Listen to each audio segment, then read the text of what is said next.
Emily. And Emily, the City of Sarasota's Parks and Recreation District. Today we're going to be showing you how you can make marble paper at home.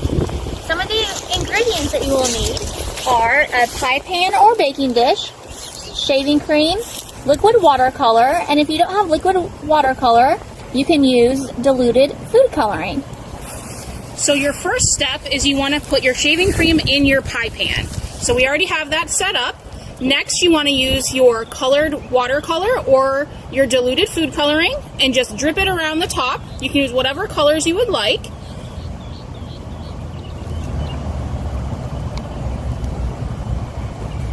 You want to make sure your colors are spread out a little bit.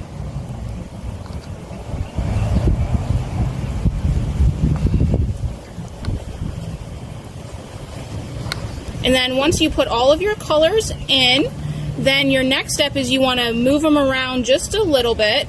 You can use either the end of a paintbrush or you can use your dripper that you're using right now to put the different colors in. So once you have all of your colors added in, it'll look something like this. And then you want to add your cardstock over top. And you just want to lightly press it into the shaving cream.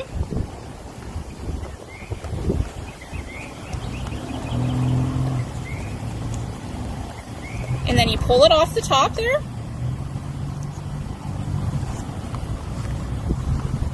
And then you use your other piece of cardstock to wipe off the excess shaving cream.